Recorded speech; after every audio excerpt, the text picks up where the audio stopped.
What's going on YouTube? JTuberborn here, and welcome back to another edition of my DC comic book reviews. And in this video, we're going to be talking about World's Finest Teen Titans issue number 3.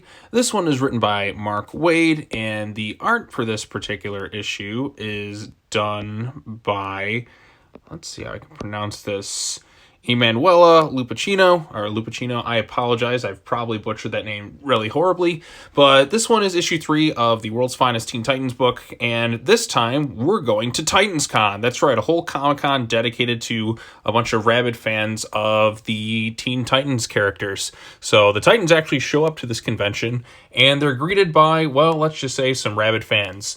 And Robin, of course, is not there because Batman forbids him to do so. He's like, look, this is probably a bad idea for you to be out in public, socializing, mingling with other people. It can lead you at a disadvantage. Something bad could happen. It could compromise your identity, all that other stuff. Now, Batman obviously has a very valid point within this particular universe. Now, there's been other universes where Batman's been a public figure. I mean, look back to the 60s Batman show where he was a fully deputized agent of the law. He was out there in public, but like that's a different universe, and the way people act in it are quite different from this DC universe. So Batman's reasoning makes total sense, but Dick is not really too happy about the whole situation.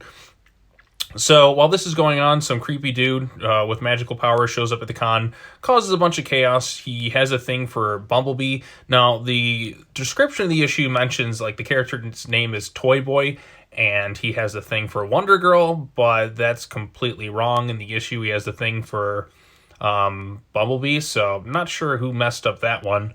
But oftentimes with these solicitations, like the description of the issue can be absolutely nothing like what's going on in the actual like comic book, which is kind of weird. You'd think, hey, maybe we should correct this.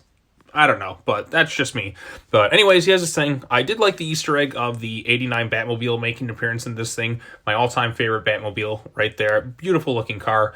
God, I wish I had one I could drive around. Like, it's a pretty great car.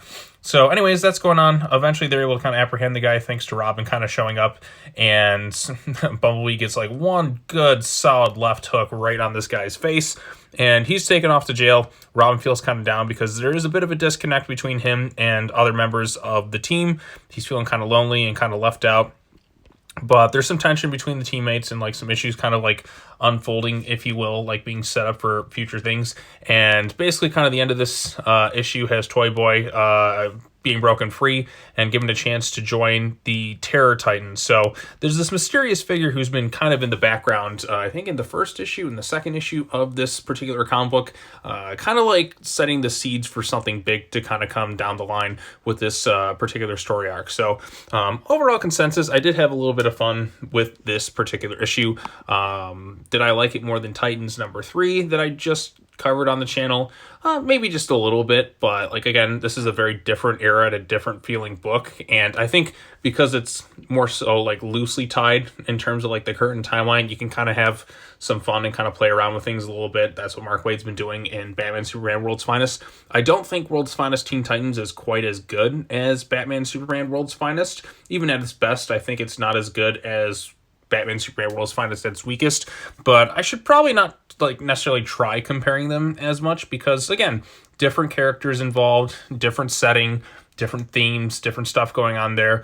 But I mean, like I said, if you want kind of a fun, simple little issue of the Teen Titans, like with kind of like the more original based members of the team, then I think this issue is totally serviceable. Do I think it's amazing? No, not necessarily. I think it's a perfectly serviceable issue. If you want something that's kind of just, like I said, just kind of lighthearted, a little bit of fun, and you want to see the Titans at a Titan convention, then this is for you. It does kind of plant the seeds for some interesting stuff to unfold.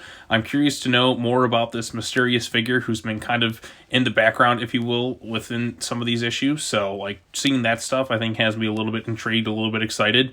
And I think, like, having the Titans at their own little convention there does lead to some comedic like some comedic potential there. I mean, they kind of showcase kind of the crazier, rabid side of fans, if you will. Like, there's like some people are like, I don't ship you with this character, and the arguing that goes on amongst fans. I mean, like I said, being online, I mean, I see it all the time. I see it in the comment sections. I see it on Twitter. Like, people constantly argue about this stuff, and you know, I'm guilty of it too. But like some take it to like the absolute extremes at times. So, but hey, you know, that's the price of being a fan sometimes, I suppose. So, but I do think it would be kind of cool if there really were real life superheroes and had their own little convention like this. Like, what would that really be like? So, like, there's a lot of like I said, some kind of cool ideas within the comic book. But I thought the issue itself was, like I said, perfectly serviceable. Some nice looking artwork that kind of fits the more flashbacky type tone of this particular series. And like I said, I'm intrigued to see what's going to happen with the character at the end of the issue who pops up,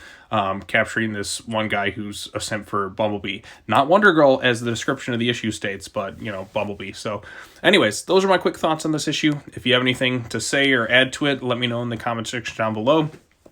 Be sure to like this video, share it with your friends, subscribe to the channel for more content, about notifications, all that other fun stuff. Got one more comic book to cover, and then I will be all caught up for this week in time for next week's new comic book. So, or actually, like, this week's new comic books. Like I said, I'm a bit behind. Like, this issue came out not last week, but the week before. So, I'm just trying to play a little bit catch up here. So, just about there. Just about there. All right, well, that's all I have to say. As always, take care now. Bye-bye then, and I will see you all in the next video. Peace.